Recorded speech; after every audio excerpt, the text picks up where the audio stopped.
Selamat datang di channel Jejak Hororit. Setiap tempat punya jejak, setiap tragedi punya bayangan. Dan malam ini, kita akan menelusuri kisah nyata yang membuat bulu kuduk merinding. Cerita dibuka dengan, "Tolong, buka pintunya. Aku terjebak. Tolong." Suara itu meraung, parau, tercekik asap. Lalu disusul dentuman keras kaca pecah.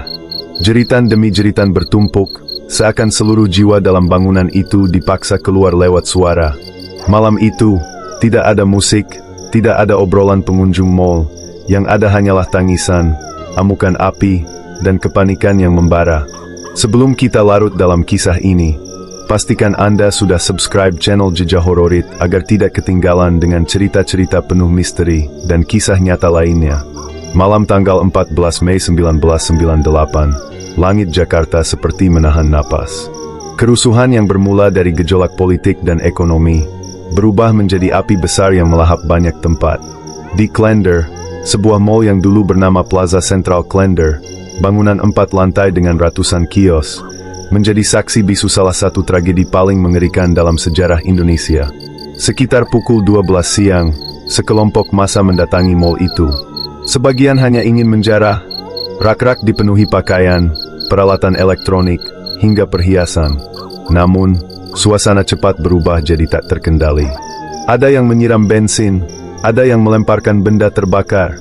Api menjilat dari sudut demi sudut, dan dalam hitungan menit, kobaran mulai merayap ke seluruh bangunan. Seorang saksi bernama Agus Suryana, yang saat itu sedang berada di luar mall, mengaku masih ingat jelas bagaimana api menjalar seperti ular raksasa yang lapar. Ia berkata dengan suara bergetar kepada seorang wartawan bertahun-tahun kemudian, "Aku lihat sendiri orang-orang di lantai atas berlari ke arah pintu, tapi pintu itu sudah terkunci dari luar. Mereka teriak minta tolong, tapi tidak ada yang bisa mendengar selain kami yang di luar. Dan kami tidak bisa berbuat apa-apa." Jeritan itu, kata Agus, terus terngiang hingga hari ini. Suara perempuan, laki-laki, bahkan anak-anak. Mereka menempelkan tangan ke kaca, wajah mereka hitam oleh asap, mata melebar oleh ketakutan. Beberapa memukul-mukul kaca dengan benda seadanya, tapi tak ada yang bisa keluar. Asap makin pekat. Api melalap tangga, eskalator, dan menyambar ke barang-barang plastik serta kain. Di dalam mall, ratusan orang terjebak. Ada yang tadinya hanya pengunjung, ada pula yang ikut menjarah, ada karyawan mall yang tidak sempat keluar. Sebagian sempat mencari jalan ke atap, tapi pintu menuju atas juga terkunci. Mereka hanya bisa pasrah. Saksi lain, seorang pedagang kaki lima bernama Nur Hadi, mengatakan ia mendengar suara teriakan terakhir yang membuat bulu kuduknya berdiri. Ada seorang perempuan, aku tidak tahu namanya, dia menjerit dengan suara parau, "Allah, jangan biarkan aku mati di sini." Lalu suara itu hilang ditelan asap. Sejak malam itu, Nur Hadi mengaku tak pernah berani melewati bangunan mall seorang diri. Api yang awalnya kecil berubah menjadi lautan api. Asap hitam membumbung tinggi, terlihat dari kilometer jauhnya. Bau daging terbakar, bercampur plastik meleleh, memenuhi udara. Beberapa orang yang masih hidup di dalam mencoba melompat dari lantai 2 dan 3.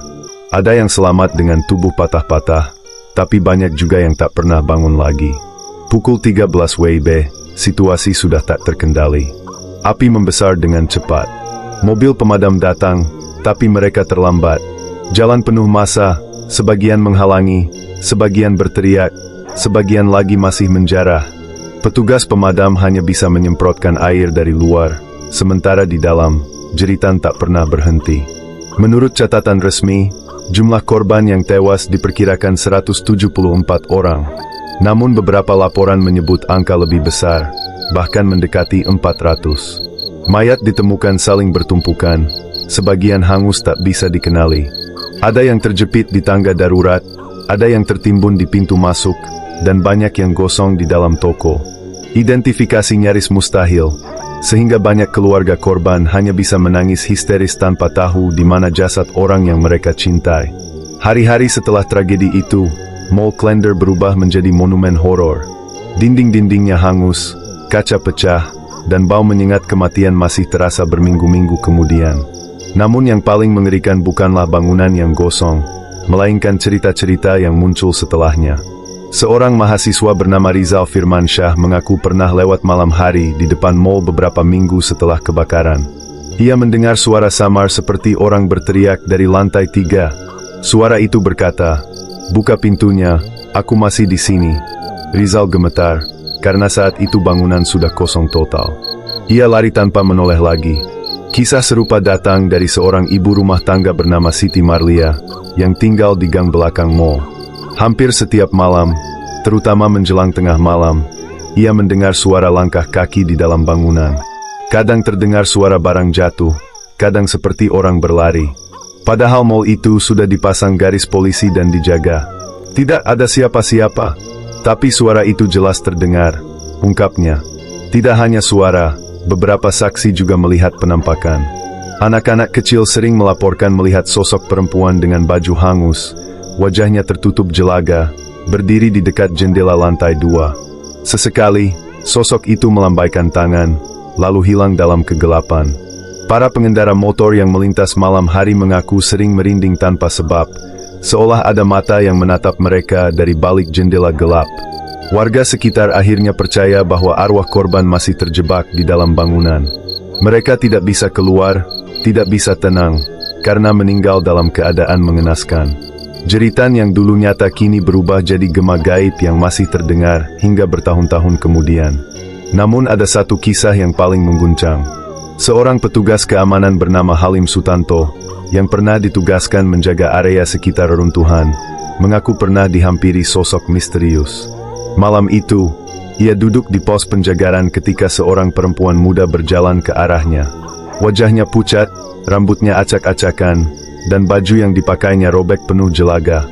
"Pak, tolong, keluarkan keluarga saya dari dalam," katanya lirih. Halim tertegun, hendak menolong. Tapi saat ia menoleh ke arah bangunan untuk memastikan, dan kembali melihat ke arah perempuan itu, sosoknya sudah hilang. Hanya ada dingin menusuk dan bau asap yang kembali menyergap. Malam itu, Plaza Klender bukan hanya sekadar bangunan yang terbakar. Ia menjadi saksi bisu ratusan nyawa yang terkunci dalam ketidakadilan, ketakutan, dan penderitaan. Tragedi yang terjadi dalam hitungan jam meninggalkan luka yang tak pernah sembuh. Dan suara-suara dari dalam, seakan tak pernah benar-benar padam. Di balik dinding gosong itu, ada jejak-jejak jiwa yang terperangkap. Arwah-arwah yang gentayangan, menuntut doa, menuntut diingat. Karena bagi mereka, malam 14 Mei 1998 belum pernah benar-benar berakhir. Jeritan yang tak pernah reda. Hari-hari setelah kebakaran itu, Jakarta tidak pernah sama lagi. Di layar televisi, hanya terlihat tumpukan mayat yang dibungkus kantong plastik hitam. Keluarga-keluarga korban berdesakan di depan rumah sakit, di posko-posko darurat, sambil memegang foto kerabat yang hilang. Sebagian berteriak histeris, sebagian lagi hanya diam dengan tatapan kosong. Salah satunya adalah Bapak Rukmana, seorang sopir angkot dari Klender. Anak perempuannya, Lestari, bekerja di salah satu toko pakaian di lantai 2 mall. Hari itu, ia pamit seperti biasa, membawa bekal nasi bungkus, tersenyum sebelum berangkat. Tapi siapa sangka, senyum itu adalah yang terakhir. Rukmana menceritakan bagaimana ia berlari ke rumah sakit setelah mendengar kabar mall terbakar. Ia berharap masih bisa menemukan anaknya selamat. Namun yang ia temukan hanyalah kantong-kantong mayat, sebagian sudah gosong, sebagian bahkan sulit dikenali. "Aku hanya bisa melihat gelang kecil di lengannya, itu gelang yang kubelikan saat ulang tahunnya. Dari situlah aku tahu, anakku sudah tidak ada." Suaranya parau, matanya berkaca-kaca, dan setiap kali ia melewati bekas mall itu, ia mengaku mendengar suara Lestari memanggil, "Bapak, pulangin aku." Kisah lain datang dari seorang penjual buah di sekitar mall, Rohimah. Malam setelah tragedi, ia bermimpi melihat ratusan orang keluar dari pintu mall yang terbakar. Wajah mereka pucat, tubuh mereka penuh luka bakar, tapi mereka berjalan diam, berbaris, seakan mencari jalan pulang. Rohimah terbangun dengan tubuh gemetar, dan sejak saat itu ia enggan melewati depan mall seorang diri. "Kadang aku dengar ada suara orang jualan di dalam, padahal bangunan itu sudah hancur. Suara itu seperti orang menawar harga, ada juga suara anak kecil berlari. Kalau aku dengar begitu, bulu kuduku langsung berdiri. Seakan-akan mall itu masih hidup, tapi dengan dunia mereka sendiri, ujarnya. Tidak hanya warga sekitar, para relawan yang membantu evakuasi juga merasakan hal serupa. Taufan Adi Nugraha, seorang mahasiswa yang menjadi relawan saat itu, bercerita bahwa ia sempat ikut mengangkat kantong mayat ke dalam truk. Saat malam tiba, ia dan kawan-kawan relawan tidur di posko. Namun tengah malam, ia terbangun karena mendengar suara rintihan.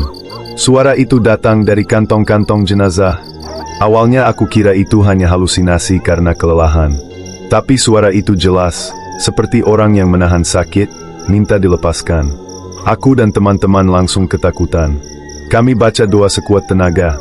Sampai sekarang, setiap kali aku mengingatnya, rasa dingin itu masih ada. Seiring berjalannya waktu, mall itu berganti nama menjadi City Plaza Klender. Dinding yang hangus dipoles ulang, kios-kios kembali buka, dan orang-orang mencoba melupakan tragedi. Tapi warga sekitar percaya, jeritan itu tidak pernah benar-benar hilang.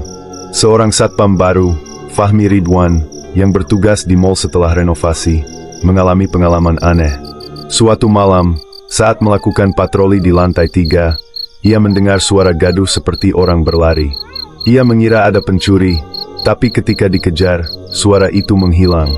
Yang lebih menyeramkan, kaca salah satu toko terlihat berkabut dari dalam, padahal toko itu sudah lama kosong. Saat ia mendekat, samar-samar terlihat tangan menempel di balik kaca. Tangan itu seperti terbakar, kulitnya mengelupas. Fahmi langsung mundur ketakutan. Warga sekitar masih sering mengadakan doa bersama di lokasi, terutama setiap tanggal 14 Mei. Namun meski doa sudah berkali-kali dipanjatkan, suara-suara itu tetap saja muncul. Kadang terdengar siang hari, kadang menjelang malam. Seorang pengemudi ojek bernama Parno pernah mengantar penumpang di depan mall. Saat itu malam sudah larut, jalanan sepi. Tiba-tiba ia mendengar suara perempuan berbisik di telinganya. "Aku masih di dalam." Ia menoleh ke belakang, penumpangnya masih duduk normal, tidak menyadari apa-apa. Suara itu hanya terdengar olehnya. Sejak kejadian itu, Parno enggan mangkal di sekitar mall. Namun yang paling mengguncang adalah pengalaman seorang ibu bernama Lastri, yang kehilangan suaminya dalam tragedi itu. Bertahun-tahun ia selalu datang ke mall setiap malam Jumat, menaburkan bunga di depan bangunan. Suatu malam, ia bersumpah melihat sosok suaminya keluar dari pintu kaca. Wajahnya penuh luka bakar tapi matanya masih sama seperti dulu. Sosok itu hanya berdiri sebentar, menatapnya, lalu lenyap. Lastri pingsan seketika, dan sejak itu ia sakit-sakitan, seperti jiwanya tidak pernah pulih. Tragedi Mall Klender bukan hanya soal angka korban. Ia adalah luka kolektif yang menyisakan trauma, tangisan, dan misteri yang tak pernah selesai. Jeritan itu, menurut warga, adalah panggilan dari mereka yang belum sempat pulang.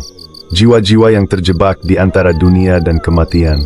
Dan setiap malam, terutama ketika angin membawa aroma lembab dari reruntuhan, suara itu kembali terdengar. "Tolong, jangan tinggalkan aku di sini." Arwah yang menjaga reruntuhan. Setelah kebakaran besar itu, Mall Klender seakan berubah menjadi bangunan angker yang berdiri di tengah hiruk-pikuk kota. Siang hari, orang masih berani melewati depannya. Tapi begitu malam tiba, suasana berubah mencekam. Dinding hitam gosong, kaca pecah, dan bau aneh yang entah dari mana selalu menyelimuti udara. Para pedagang kaki lima yang berjualan di sekitar mall sering merasakan gangguan. Salah satunya adalah Samsudin, penjual nasi goreng yang biasa mangkal di depan mall. Suatu malam, ia sedang sibuk menggoreng pesanan pelanggan. Saat ia menoleh ke meja, ia melihat ada seorang perempuan muda duduk diam. Wajahnya pucat, rambut panjang menutupi sebagian muka. Ia mengira itu hanya pelanggan biasa. Tapi ketika ia hendak menghampiri, perempuan itu menatapnya dengan mata kosong, lalu tubuhnya lenyap perlahan seperti asap. Panci yang sedang ia pegang terlepas, minyak panas tumpah ke tangannya, tapi rasa sakitnya kalah dengan rasa takut yang membuatnya hampir pingsan. Tidak hanya pedagang, para pekerja yang sesekali masuk ke dalam mall untuk membersihkan reruntuhan juga merasakan hal yang tak bisa dijelaskan. Surya Adinata, seorang tukang bangunan yang pernah ditugaskan merapikan sisa-sisa puing, mengaku mendengar suara anak kecil tertawa di lantai 2. Padahal kami semua tahu, Tidak ada siapa-siapa di dalam. Semua pekerja sedang berada di lantai dasar. Tapi suara itu jelas, seperti anak kecil sedang berlari. Aku langsung keluar dan tidak mau masuk lagi sendirian. Bahkan, beberapa pekerja yang terlalu lama berada di dalam bangunan mengaku mendadak merasa sesak napas, seolah-olah asap kebakaran masih ada. Padahal udara di luar normal, tidak ada api, tidak ada asap. Mereka percaya, itu adalah sisa trauma dari arwah korban yang masih terjebak. Cerita lain datang dari seorang sopir angkot, Muflis, yang biasa menunggu penumpang di pangkalan dekat mall. Ia sering melihat sosok samar di jendela lantai 3. Sosok itu terlihat seperti seseorang yang sedang melambai, meminta pertolongan. Awalnya aku kira ada orang iseng, tapi waktu ku perhatikan baik-baik, wajahnya hangus, matanya melotot. Aku langsung tancap gas dan tidak berani berhenti di sana lagi malam-malam. Muflis juga bercerita bahwa penumpangnya pernah mendengar suara aneh ketika mereka lewat depan mall. Ada suara orang berbisik, seperti memanggil nama seseorang. Kadang terdengar suara perempuan, kadang laki-laki. Pernah ada yang mendengar suara anak kecil memanggil, "Mama, Mama," padahal jelas tidak ada siapa-siapa di situ. Tidak sedikit pula yang mengaku mengalami mimpi aneh setelah melewati mall tersebut. Dian Kartika, seorang mahasiswi yang kos di dekat Klender, pernah bermimpi masuk ke dalam mall yang sudah terbakar. Dalam mimpinya, ratusan orang duduk berdesakan di lantai, tubuh mereka hangus, kulit mereka mengelupas, tapi mata mereka menatap penuh harap. Mereka semua berkata, "Jangan lupakan kami, jangan lupakan kami." Dian terbangun dengan keringat dingin, tubuhnya gemetar. Sejak itu ia selalu menyalakan doa setiap kali melewati mall. Fenomena mistis juga terjadi pada aparat keamanan. Seorang polisi yang pernah berjaga di sekitar lokasi, Bribtu Andika, mengaku pernah mendengar suara gaduh dari dalam bangunan sekitar pukul 2 dini hari. Suara itu seperti orang-orang berlari, pintu ditendang, dan jeritan minta tolong. Ia bersama rekannya masuk untuk memeriksa, tapi di dalam hanya ada puing-puing gelap. Saat keluar, ia merasa pundaknya ditepuk seseorang, tapi ketika menoleh tidak ada siapapun. Andika berkata, "Aku ini polisi, harusnya tidak gampang percaya begituan." Tapi pengalaman itu nyata. Sampai sekarang aku masih bisa mengingat jelas bau hangus yang tiba-tiba muncul di hidungku malam itu. Bagi warga sekitar, bangunan Mall Klender menjadi simbol duka sekaligus ketakutan. Setiap kali ada orang berani masuk terlalu jauh, selalu ada cerita baru. Ada yang mendengar suara azan lirih padahal tidak ada musola di dalam. Ada yang mencium bau melati bercampur bau busuk. Ada juga yang melihat sosok orang-orang berjalan dalam barisan panjang menuju tangga darurat. Seorang penjaga malam bernama Pak Darto bahkan percaya bahwa ada satu sosok penunggu utama di mall tersebut. Sosok itu menurutnya adalah seorang laki-laki berbadan besar, wajahnya hangus, yang sering terlihat di pintu utama. Dia seperti tidak mau pergi.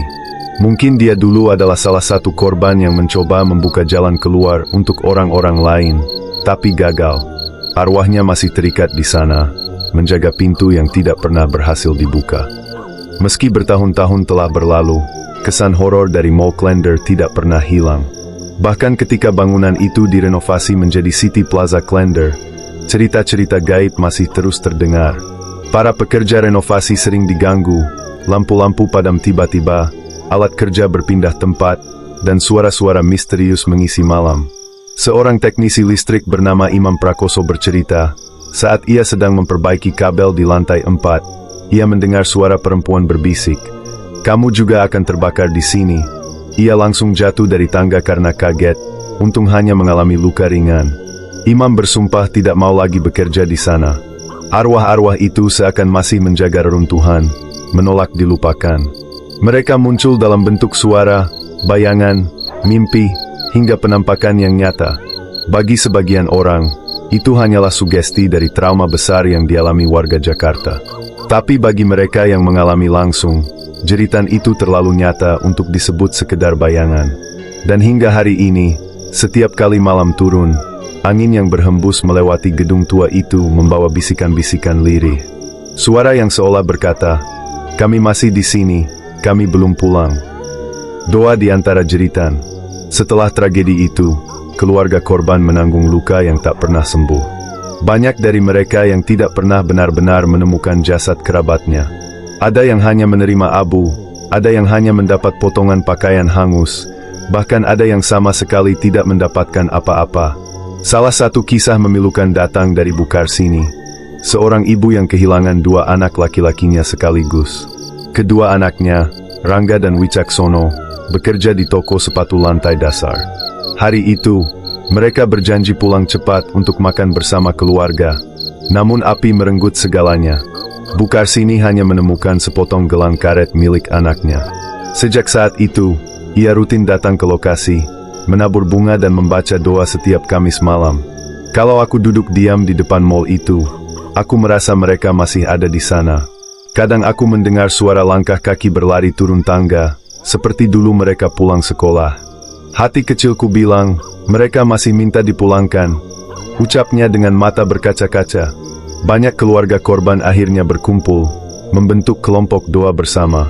Setiap tanggal 14 Mei, mereka datang membawa lilin, foto, dan bunga. Di depan reruntuhan mall, doa dipanjatkan dengan khusyuk. Namun seringkali doa itu justru disertai pengalaman mistis. Seorang bapak bernama Herianto, yang kehilangan istrinya dalam tragedi, mengaku saat ia berdoa di depan mall, lilin yang ia pegang tiba-tiba padam. Padahal malam itu angin tenang. Beberapa detik kemudian, ia mendengar suara lirih di telinganya. "Aku masih di sini, jangan pergi." Herianto tersentak, meneteskan air mata, dan berjanji akan terus datang untuk mendoakan istrinya. Ritual doa tidak hanya dilakukan keluarga, tapi juga masyarakat sekitar. Beberapa ustadz lokal pernah mengadakan pengajian di lokasi, dengan harapan arwah korban bisa tenang. Namun pengalaman mereka pun tak kalah menyeramkan. Ustadz Mahfud menceritakan, ketika ia memimpin doa di dekat pintu utama, ia melihat dari kejauhan seperti ada puluhan orang berkerumun di balik kaca lantai 2. Semuanya diam, hanya berdiri, dengan wajah gelap terbakar. Ia hampir berhenti membaca, tapi jamaah mendesaknya untuk terus melanjutkan doa. Setelah doa selesai, penampakan itu hilang perlahan. Waktu itu aku sadar, mungkin mereka hanya ingin ikut berdoa. Tapi caranya, membuat bulu kuduk berdiri, kenangnya. Setelah renovasi, mall itu kembali buka dengan nama baru, City Plaza Klender. Namun meski bangunan sudah diperindah, lantai diperbaiki, dan toko-toko kembali ramai, cerita-cerita mistis tetap membayangi.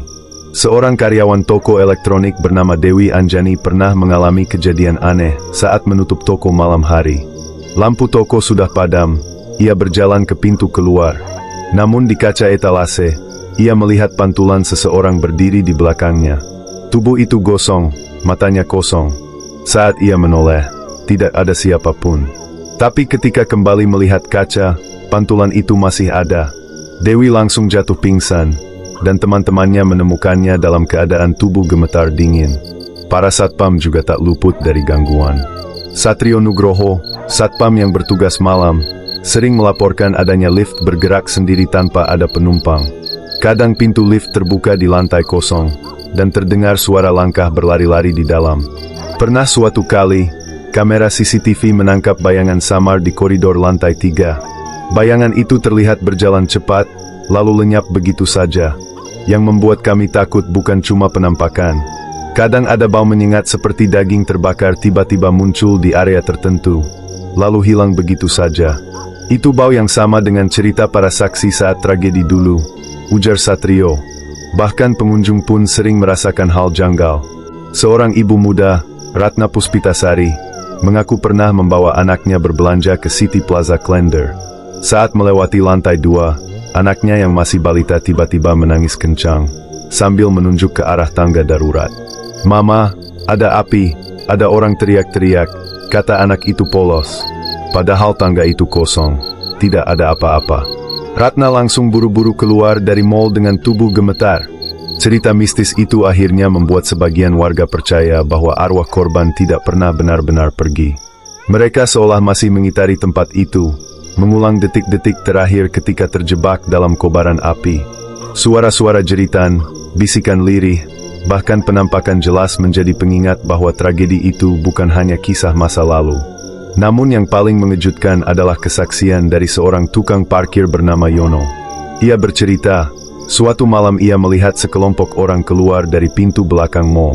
Mereka berjalan pelan, wajah mereka penuh luka bakar, tapi langkah mereka rapi seolah dalam barisan.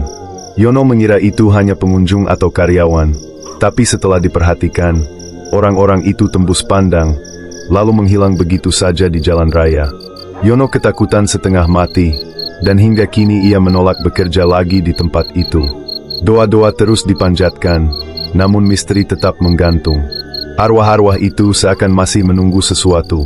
Entah doa yang belum cukup, entah keadilan yang tak kunjung ditegakkan, atau entah karena tragedi itu begitu kelam hingga meninggalkan luka di antara dunia dan akhirat. Malam di Klender masih membawa bisikan. Lilin yang menyala di depan mall sering berkedip, seolah disentuh angin dari dunia lain. Dan suara lirih yang sama terus terdengar, berulang kali. Kami belum pulang, jangan tinggalkan kami. Suara terakhir dari Klender. 20 tahun lebih telah berlalu sejak tragedi itu. Namun bagi warga sekitar Klender, waktu tidak pernah benar-benar menghapus luka. Mall yang sudah direnovasi, berubah wajah, dan kembali dipenuhi toko-toko, tetap menyimpan jejak kelam yang tidak bisa dihapus cat tembok atau cahaya lampu neon. Banyak orang percaya, arwah korban masih bergentayangan di dalam. Jeritan mereka masih terdengar, meski hanya dalam bisikan, dalam pantulan kaca, atau dalam mimpi yang membuat tubuh basah oleh keringat dingin. Salah satu kesaksian terbaru datang dari Ari Susanto, seorang teknisi pendingin udara. Ia ditugaskan memperbaiki AC di lantai 4 City Plaza Klender pada malam hari karena toko harus tetap buka siang. Saat sedang bekerja, ia mendengar suara seseorang batuk keras, tercekik asap. Ia pikir itu satpam yang sedang patroli. Tapi ketika ia mencari sumber suara, ia melihat sosok pria duduk bersandar di dinding, wajahnya hitam hangus, dadanya naik turun kesakitan. Ari refleks mendekat untuk menolong, tapi tiba-tiba sosok itu menoleh, dan dari mulutnya keluar suara serak. "Kenapa kau biarkan aku mati di sini?" Ari terjerembab mundur, dan ketika ia berkedip, sosok itu sudah lenyap. Tidak hanya pekerja, pengunjung pun terus menjadi saksi misteri. Maya Lestiani, seorang mahasiswi yang datang bersama temannya, mengaku pernah naik lift menuju lantai 3. Saat pintu terbuka, mereka melihat koridor gelap yang dipenuhi bayangan orang berdesakan. Bayangan itu diam, hanya berdiri, menatap mereka. Ketika pintu lift menutup, teman Maya histeris, karena ia yakin melihat tangan hangus menempel di pintu kaca lift, mencoba masuk. Kejadian paling mengejutkan dialami oleh seorang driver ojek online bernama Bagus Pranoto. Malam itu ia menerima pesanan jemput di depan City Plaza Klender. Saat ia berhenti, seorang perempuan muda masuk ke jok belakang. Perempuan itu berkata dengan suara pelan, "Bang, antar aku ke Pondok Rangon." Bagus mengangguk dan melaju. Sepanjang jalan ia merasa dingin aneh di punggungnya, tapi ia tidak menoleh. Sesampainya di dekat TPU Pondok Rangon, Bagus menoleh untuk memastikan alamat. Kursi belakang kosong. Jaket kulit yang dikenakan penumpang tadi masih terlipat rapi di jok motor, dan jaket itu berbau hangus, seperti terbakar. Bagus hampir jatuh pingsan. Setelah kejadian itu, ia tidak berani lagi menerima orderan di sekitar Klender. Beberapa paranormal juga mencoba menelusuri mall ini. Salah satunya adalah Ki Jaya Pramana, yang diundang oleh warga sekitar untuk membersihkan area. Dalam ritualnya, ia mengaku melihat ratusan arwah berkumpul di tangga darurat. Mereka semua menangis, sebagian berteriak, sebagian hanya diam dengan wajah penuh luka. Menurut Ki Jaya, arwah-arwah itu tidak bisa pergi karena mereka meninggal dengan cara tragis, terkunci, dan tak sempat mengucap kata perpisahan pada orang yang mereka cintai. Ia berkata, yang paling menyeramkan bukanlah jumlah mereka, tapi ada satu suara yang lebih keras dari lainnya. Suara seorang perempuan yang terus-menerus berteriak, "Tolong buka pintunya, aku masih di dalam." Suara itu bergema, bahkan setelah ritual selesai. Warga sekitar semakin yakin, tragedi Mall Klender tidak hanya meninggalkan duka, tapi juga membuka pintu gaib yang belum tertutup. Bahkan beberapa pekerja baru di mall mengaku sering bermimpi sama. Mereka berada di dalam mall yang terbakar, berdesakan di pintu terkunci, mendengar suara-suara histeris, lalu terbangun dengan tubuh gemetar. Seolah-olah arwah korban mencoba berbagi potongan terakhir dari hidup mereka kepada siapapun yang berani mendekat. Namun yang paling mengejutkan terjadi pada peringatan tahunan tragedi beberapa tahun lalu. Saat keluarga korban berkumpul untuk berdoa di depan mall, mikrofon yang dipasang untuk doa bersama tiba-tiba menyala sendiri. Dari pengeras suara terdengar suara statis, lalu samar-samar suara perempuan berteriak, "Allah, jangan tinggalkan aku, jangan tinggalkan aku." Kerumunan membeku, beberapa orang menjerit, dan doa pun dilanjutkan dengan linangan air mata. Tragedi 14 Mei 1998 di Klender bukan sekadar catatan sejarah. Ia adalah luka yang hidup, jeritan yang masih terdengar, arwah yang masih mencari jalan pulang. Mall itu berdiri megah, tapi di balik cahaya lampu dan musik toko, ada dunia lain yang terus bernafas. Dunia penuh bayangan, penuh suara-suara dari masa lalu. Dan jika suatu malam Anda melewati City Plaza Klender, perhatikan baik-baik. Kadang, dari balik jendela lantai 2, ada tangan samar menempel, atau suara lirih berbisik di telinga Anda. "Aku masih di sini." Terima kasih sudah menyimak. Terus ikuti Jejak Hororit untuk mendapatkan kisah nyata penuh misteri dan inspirasi. Jangan lupa subscribe.